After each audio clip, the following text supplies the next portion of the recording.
오늘 본문은 BC 701년에 일어난 아수르의 예루살렘 침공 그 역사를 배경으로 한 내용입니다. 36장 1절 보시면 히스기야 왕 14년에 아수르 왕 산헤립이 올라와서 유다의 모든 견고한 성을 쳐서 취합니다. 그리고 말하자면 예루살렘만 남은 셈입니다. 아수르 왕 산헤립이 자신의 신하 랍사게를 보내어 예루살렘에 항복을 요구하는 장면입니다. 그 항복을 요구하는 그 내용, 그들이 가지는 위협, 그리고 회유 같은 것들이 대단히 흥미로운 내용을 가지고 있어서 성경이 이 일을 통하여 우리에게 주시려는 내용을 잘 담아내고 있습니다. 이미 37장 오늘 본문에서 히스기야 왕이 보낸 바 항복의 권유 또는 위협에 해당하는 말을 하나님 앞에 나아가 꺼내놓고 기도하는 장면을 우리가 봤습니다만, 그 결론이 본문의 20절이 우리 하나님 여호와여 이제 우리를 그의 손에서 구원하사 천하 만국이 주만이 여호와이신 줄을 알게 하옵소서, 이렇게 이 기도가 결론을 내는 것을 보게 됩니다. 왜냐하면 이 싸움은 다만 예루살렘의 구원, 예루살렘의 성공적인 수송에 초점이 있는 것이 아니라 그 싸움의 불거진 보다 본질적인 문제들, 본질적인 충돌들이 있습니다. 이 36장 13절부터 보시면 이에 랍사게가 일어서서 유다 방언으로 크게 외쳐 이르되 너희는 대왕 아수르 왕의 말씀을 들으라. 왕의 말씀에 너희는 히스기야에게 미혹되지 말라. 그가 능히 너희를 건지지 못할 것이니라. 히스기야가 너희에게 여호와를 신뢰하게 하려는 것을 따르지 말라. 그가 말하기를 여호와께서 반드시 우리를 건지시리니 이 성이 아수르 왕의 손에 넘어가지 아니하리라 할지라도 히스기야의 말을 듣지 말라. 분명한 위협입니다. 너희는 못 견딘다. 히스기야가 예루살렘을 지켜내지 못한다. 그러니 항복해라. 우리 대왕, 그러니까 랍사게가 말하는 대왕은 이제 왕인 산헤립입니다. 랍사게는 아마 관직명인 것으로 알고 있고, 오늘날로 하면 국방장관에 해당한다, 혹은 원정군 사령관에 해당한다, 이렇게 관직입니다. 그러니까 히스기야의 말을 믿지 마라. 못 견딜 것이다. 16절 이하에 그렇게 생각해야 되는 이유를 히스기야의 말을 듣지 말라. 아수르 왕이 또 이같이 말씀하시기를 너희는 내게 항복하고 내게로 나오라. 그리하면 너희가 각각 자기의 포도와 자기의 무화과를 먹을 것이며 각각 자기의 우물물을 마실 것이요 내가 와서 너희를 너희 본토와 같이 곡식과 포도주와 떡과 포도원이 있는 땅에 옮기기까지 하리라. 혹시 히스기야가 너희에게 이르기를 여호와께서 우리를 건지시리라 할지라도 속지 말라. 열국의 신들 중에 자기의 땅을 아수르 왕의 손에서 건진 자가 있느냐? 하맛과 아르밧의 신들이 어디 있느냐? 스발와임의 신들이 어디 있느냐? 그들이 사마리아를 내 손에서 건졌느냐? 이 열방의 신들 중에 어떤 신이 자기의 나라를 내 손에서 건져냈기에 여호와가 능히 예루살렘을 내 손에서 건지겠느냐 하셨느니라 하라. 그러니 이제 산헤립의 명을 받고 온 랍사게의 표현들은 굉장히 내용상으로만이 아니라 그 방법상에 있어서 대단한 도전을 제기하고 있습니다. 하나님의 지위에 도전을 보냅니다.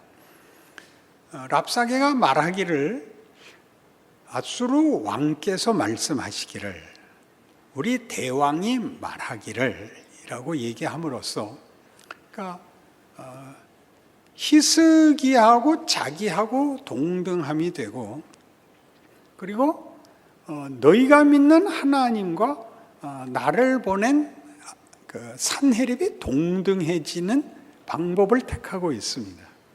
그러니까 말을 전하는 자죠. 이런 일은 대왕께서 친히 와서 말할 필요도 없다. 이런 방법을 택하고 있는 걸 유심히 보셔야 됩니다.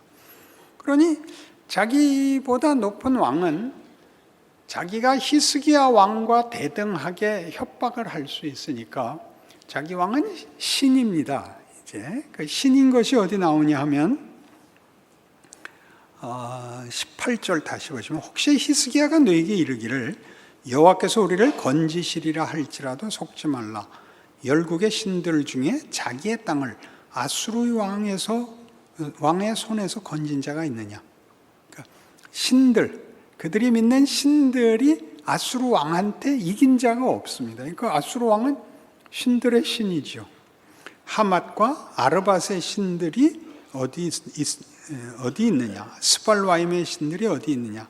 그들이 사마리아를 내 손에서 건졌느냐? 사마리아는 북왕조 이스라엘의 수도입니다. 그러니까 북왕조도 망했거든요. 이게 히스기야 14년이라는데 지금 BC 701년 사건이니까 북왕조 이스라엘은 BC 722년에 망하거든요. 21년 전 사건이 됩니다. 그러니 이미 본 거죠. 봐도 한참 본. 그 아하스 왕 때에, 그러니까 히스기야에 붙인 아하스 왕 때에 에브라임과 아람의 연합군이 쳐들어왔던 때를 상기하셔야 됩니다. 동정녀 탄생의 징조가 주어졌던 위기. 그때 위기는 북왕조 이스라엘과 당시에 최대의 적국이었던 아람이 오히려 손을 잡고 유다를 침공했던 것입니다.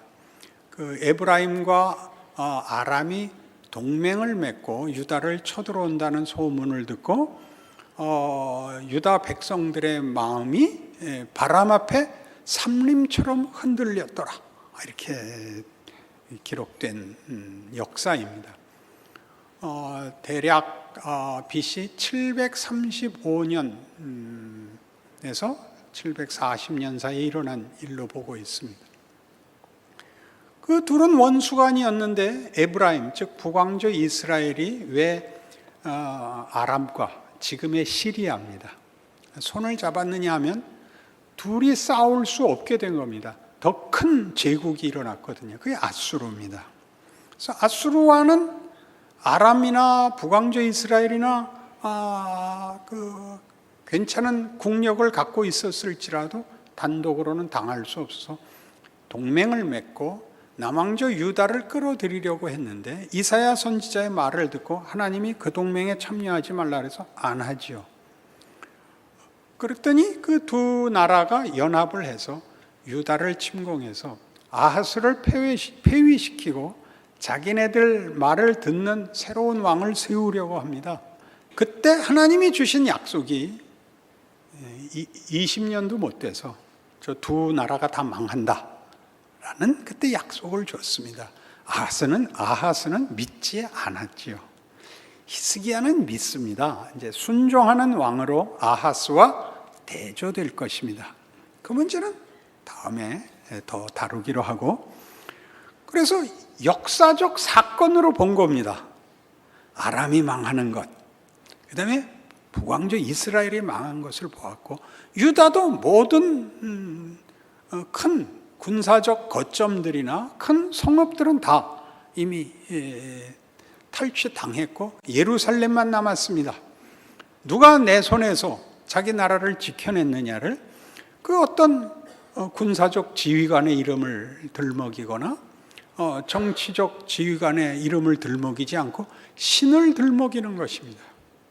어느 신이 여기 아람과 이스라엘이 믿었던 어떤 신이 하맛과 아르밧의 신들이 어디 있느냐, 스발와임의 신들이 어디 있느냐, 사마리아의 신이 어디 있느냐, 내가 다 그들을 이기지 않았느냐.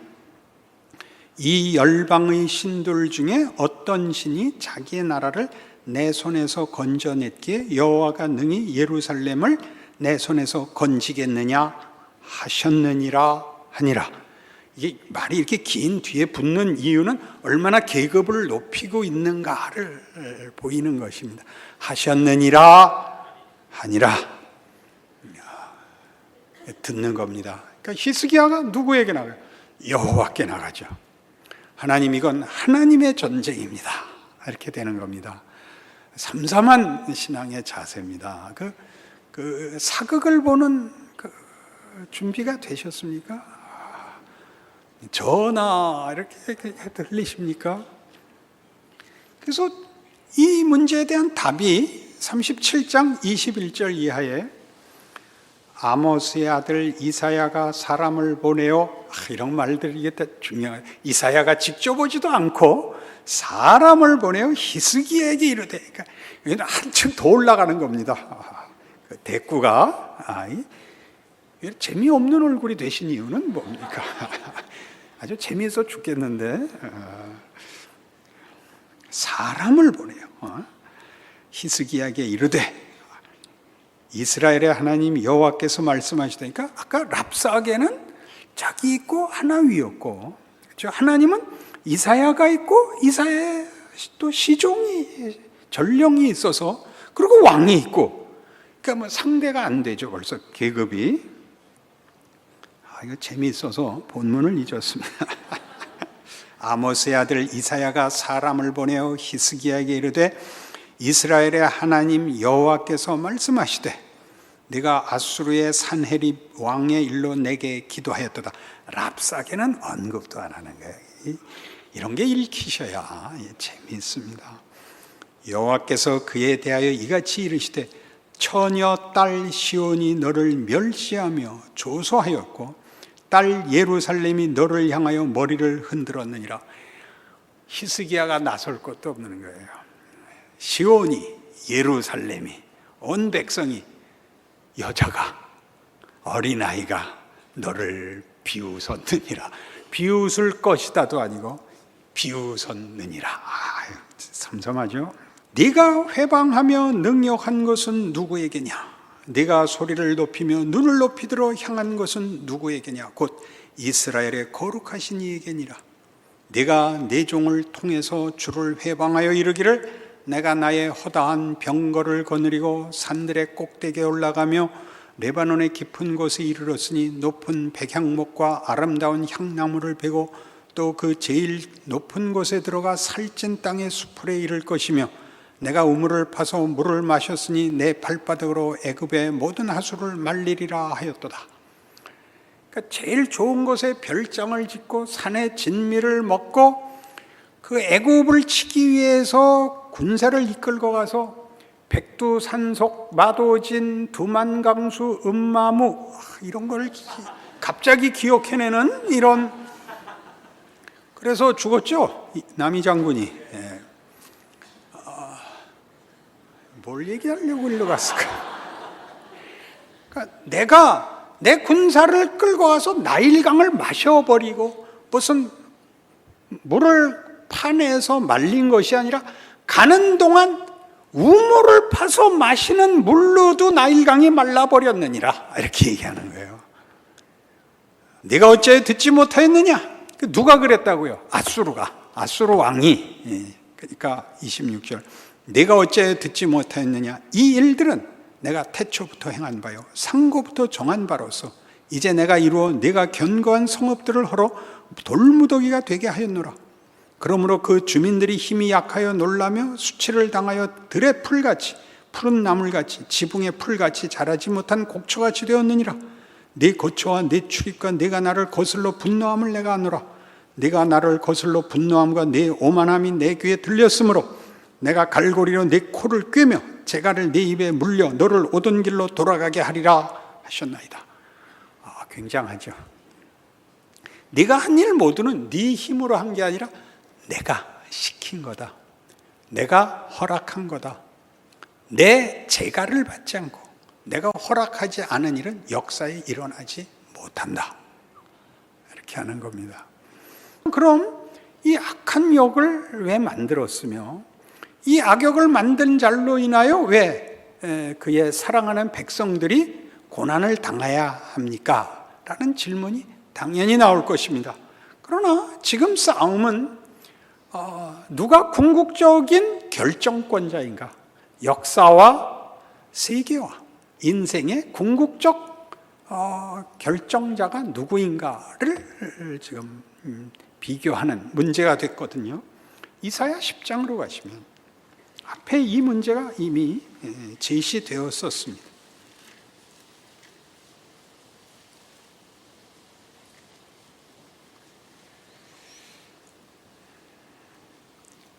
(12절) 그러므로 주께서 주의 일을 시온산과 예루살렘에 다 행하신 후에 아수르 왕의 완악한 마음의 열매와 높은 눈의 자랑을 벌하시리라.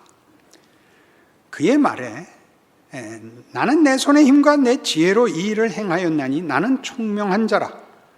열국의 경계선을 걷어치웠고 그들의 재물을 약탈하였으며 또 용감한 자처럼 위에 거주한 자들을 낮추었으며 내 손으로 열국의 재물을 얻은 것은 새 보금자리를 얻음 같고 온 세계를 얻은 것은 내버린 알을 주음 같았으나 날개를 치거나 입을 벌리거나 지저귀는 것이 하나도 없었도다 하는도다. 그러니까 아수르가 이제 거만해지는 겁니다. 왜냐하면 그 무력을 갖고 있거든요. 세상의 진실, 세상의 진실, 힘이 진실이거든요. 그런데 이 일은 하나님께서 아수르와 이스라엘 간에 세력 경쟁을 시켜서 승자와 패자를 보자는 일이 아니었고 이스라엘의 잘못을 고치기 위하여 든 분노의 막대기였단 말입니다. 그것이 앞에 5절부터 있습니다. 아 사람은 화 있을진저 그는 내 진노의 막대기요 그 손의 몽둥이는 내 분노라. 내가 그를 보내어 경건하지 아니한 나라를 치게 하며 내가 그에게 명령하여 나를 노하게 한 백성을 쳐서 탈취하며 노략하게 하며 또 그들을 길거리에 진흙같이 짓밟게 하려 하거니와 그의 뜻은 이같지 아니하며 그의 마음의 생각도 이같지 아니하고 다만 그의 마음은 허다한 나라를 파괴하며 멸절하려 하는도다. 그러니까 그들이 하나님의 분노의 막대기와 지팡이가 되어서 하나님의 심판을 대신하고 징계를 대신하고 있는데 그들은 그렇게 사용되는 줄 모릅니다. 자기네가 승자고 잘난 자가 됐죠. 그래서 우리 아까 본 바와 같이 14절에 내 손으로 열국의 재물을 얻은 것은 새 보금자리를 얻음 같고 온 세계를 얻은 것은 내버린 알을 주음 같았으나 날개를 치거나 입을 벌리거나 지저귀는 것이 하나도 없었도다. 찍소리도 못했느니라. 그 찍이 이제 또 나옵니다. 도끼가 어찌 찍는 자에게 스스로 자랑하겠으며 톱이 어찌 켜는 자에게 스스로 큰 체하겠느냐. 이는 막대기가 자기를 드는 자를 움직이려 하며 몽둥이가 나무 아닌 사람을 들려 함과 같음이로다. 하나님의 지위, 권위, 그리고 진실입니다. 이쯤에서 이제 우리가 성경을 읽을 때마다 만나는 우리 안에서의 질문과 그리고 우리 신학 학문계 안에서 일어나는 중요한 그 논쟁의 주제와 만나게 됩니다. 그것은 이러한 방법을 쓰는 것이 정당하냐, 어떤 사람을 악역을 시키는 것이 정당하냐 하는 것입니다. 우린 모른다입니다. 나중에 오늘 돌아가시면 로마서 9장을 읽으시면 모세와 바로가 둘 다 동등한 역할을 하고 있다고 얘기를 합니다. 그러면 바로는 억울하지 않냐? 그건 내 맘대로다. 그게 내 맘대로답니다. 정확하게 바로는 억울하지 않냐? 그건 모른다. 하나님께 달린 문제다. 너는 네 역할이나 잘해라. 이겁니다. 그 문제를 조금 더 역사적인 역사 비평이라는 주제로 끌고 들어가면 분명히 역사가들 스스로 결론 지은 것 같이 역사는 의식이 없습니다. 역사는 인격이 아닙니다. 그리고 법칙마저도 아닙니다. 법칙이 그대로 준행되지 않아서 안 일어날 일이, 확률이 더 없었던 일들이 결과됩니다. 통상적으로 이런 일이 일어나면 이렇게 돼야 되는데 그렇게 안 되고, 또 어떤 좋은 일이 일어날 때는 왜 일어났는지 알 수가 없습니다. 그것을 우리는 그냥 사실들을 연결해서 원인과 결과의 법칙에 묶어버립니다. 역사를 그렇게밖에는 진술을 할 수가 없습니다. 아니면 이게 말이 맞지 않기 때문입니다. 그래서 유명한 야콥 브루크 하르트였는지 독일 사람 이름은 모르겠습니다. 야콥 그 19세기 학자는 세계 역사의 관찰이라고 제목을 붙였습니다. 그럴 이유를 여기서 발견합니다. 앞뒤가 안 맞는 것입니다. 이 사건도 사실이고 이 사건도 사실인데 그 전후로서 연결이 되질 않는 것입니다. 성경을 읽으면 그렇습니다.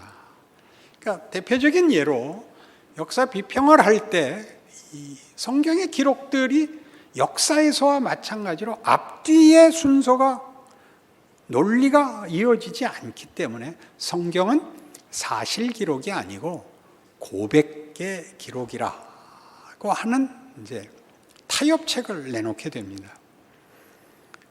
대표적인 것이 예수의 부활인데, 예수의 부활은 예수가 실제로 살아났다는 뜻이 아니라 그 제자들의 마음속에 예수에 대한 항복, 그 가르침에 대한 감동이 살아남으로써 부활이라는 실제로 일어나지 않은 기록으로 저들의 신앙 고백의 진정성을 표현한 것이다. 이렇게 되는 겁니다.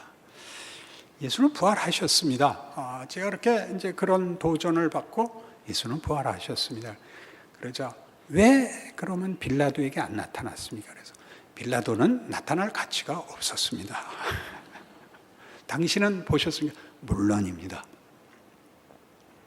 어떻게 보셨습니까? 2000년이나 시차가 나는데 사람은 같은 장소에서만 보는 게 아닙니다. 상대방이 뭐라고 했겠어요? 말이 안 통하는 꼴통이시군요. 이렇게 끝났습니다. 그 대화는. 그렇죠. 우리는 믿는 자들입니다. 믿는다는 것은 합리성을 부정하거나 선후를 혼란시키는 것을 말하는 것이 아니라 그것보다 큰 주권이 있다는 것이죠. 역사와 인생의 운명이 법칙과 우연에 묶여 있지 않고 인격자의 의지에 묶여 있다는 것을 알게 된 것입니다. 여러분, 가족 관계가 되면 우리가 이쯤 말하자면 인류가 발전한 상황에서는 상식이라든가 교양이라든가 도덕이라든가 무슨 일반적인 지성이라는 이름으로 결국 요구하는 것이 탐욕을 버리는 것, 부정함과 부패를 휩쓸리지 않는 것, 그리고 이타적으로 사는 것, 이렇게 끝까지 추상명사에 불과한 것들을 최선의 덕으로 제시할 수밖에 없습니다. 그러나 가족이 되면 그런 것을 요구할지라도 그게 인격자가 인격자에게 하는 것입니다. 그래서 자식을 패면 죽으라고 패지 않습니다. 고치라고 패죠. 그 때린 것만큼 다시 끌어안죠. 기독교 신앙이라는 것은 인격자를 만난, 인격 아래 붙들린, 보호받는, 인도받는 것입니다. 역사적으로 아수르의 제국이 있었던 것까지 그의 멸망이 있었고, 바벨론의 제국이 있었던 것까지 그 몰락이 있습니다. 그것들은 영원하지 않습니다. 기독교 신앙의 위대함은 이것이 영원한 것입니다. 이스라엘 백성에게서, 초대교회에서 지난 2000년 신약시대 내내 장소와 시대가 다른 모든 곳에서 같은 본문을 놓고 아멘을 하고 있습니다. 여기 일어난 일들은 앞뒤가 맞지 않고 이해가 되지 않는 일들이 많지만, 우리가 아멘하는 것은 그것을 행하시고 증거하신 이가 거룩하시고 신실하시고 나를 향하여 사랑으로 그의 모든 것을 주고 있다는 사실에 모두가 공통된 고백을 하고 있는 것입니다. 우리의 모두의 생애가 다른 과정을 겪어서 동일한 고백에 온 것 같이, 그리하여 뒤돌아보면 그 상이한 과정이 다 사실이면서 다른 경험임에도 불구하고 동일한 장소에 오게 한 것 같이, 동일한 고백을 하게 한 것 같이, 이 세상에서 일어나는 어떤 일도 하나님의 뜻을 거스르거나 취소시킬 수 없는 하나님의 통치 아래 있고, 하나님의 선하심이 진행되고 있고, 그때 일어났고 지금도 일어나고 나에게 있어서 사실이며 인류와 역사에 있어서 운명이 될 것이라 꼭 고백해 하는 것입니다. 그리하여 돌아가면 37장 36절, 갈고리로 코를 꿰서 재갈을 물리고 끌고 오던 길로 돌아가게 하시겠다는 하나님의 말씀은 36절, 여호와의 사자가 나가서 아수르 진중에서 18만 5천인을 쳤으므로 아침에 일찍이 일어나 본즉 시체뿐이라. 이 아수르의 산헤립 왕이 떠나 돌아가서 니느웨에 거주하더니, 니느웨는 아수르의 수도입니다. 자기 신 니스록의 신전에서 경배할 때 그의 아들 아드람멜렉과 사레셀이 그를 칼로 죽이고 아라랏 땅으로 도망하였으므로 그의 아들 에살핫돈이 이어 왕이 되니라. 심각한 멸망을 당합니다. 자기 권력의 중심지인 수도에서 자기가 섬기는 신전에 들어가 경배할 때 자기의 아들들 손에 죽고, 죽인 놈들은 그 유산을 잊지 못하고 가만히 있었던 아들이 주워먹는, 뒤를 주워먹는, 이게 얼마나 그런 우리 현실에서 얼마든지 보는 세상의 거짓과 세상의 헛됨이 드러나나를 이럴 수 있냐? 있습니다. 역사에서 얼마든지 본 것이고 현실에서 얼마든지 보는 것입니다. 친구가 하루아침에 배신하는 것을 보았고, 생각지 않았던 친구가 목숨을 걸고 편을 드는 것을 보는 것이 현실입니다. 왜 그 친구가 배신했는지 알 수 없고, 그 친구는 왜 이렇게 열심히 편을 드는지 알 수 없습니다. 우리는 우리 자식이 얼마나 귀한지, 내가 살아있는 것이 너무 좋고, 어떤 때는 왜 태어났나 싶고, 그 둘이 왔다 갔다 해서 우리를 키웁니다. 둘 다 우리를 키웁니다. 죽을 수 없습니다. 하나님이 부르실 때까지 죽을 수 없습니다. 죽는 건 무책임한 것입니다. 살아서 도움이 돼야 하는 것이 아니라 살아서 걱정하셔야 됩니다. 그게 하나님이 일하심을 믿는 최고의 순종입니다. 그러니 여러분의 현실에 대하여 긍정을 하십시오. 여러분의 지금 최고의 장애물, 최고의 족쇄가 일을 하고 있는 것입니다. 그것이 무엇이 될지는 두고 봐야 합니다. 아무도 원망할 필요가 없고 여러분이 보복하고 여러분이 해결해야 될 필요가 없습니다. 최선을 다할 뿐입니다. 하나님이 그것으로 일하시는 것, 우리 다음 설교쯤은 들어봅시다. 기도하겠습니다. 하나님 아버지, 하나님을 믿지 않으면 현실을 살 수가 없습니다. 서로 폭력과 거짓밖에 주고받을 것이 없는, 기대할 것이 없는 인생입니다. 현실입니다. 그러나 우리는 다릅니다. 그것은 진실과 승리와 영광 아래 무릎을 꿇을 것입니다. 하나님의 자녀가 되었다는 것은 하나님의 통치의 그 넓이와 깊이 속에서 어느 곳에서 무슨 일을 만나든지 그것으로 우리를 사랑하시고 승리케 하시는 하나님의 기적이 될 것임을 믿습니다. 그러니 위대하게 하시옵소서, 인내하게 하시옵소서, 무릎 꿇어 기도하는 우리 되게 하여 주시옵소서. 예수님 이름으로 기도합니다.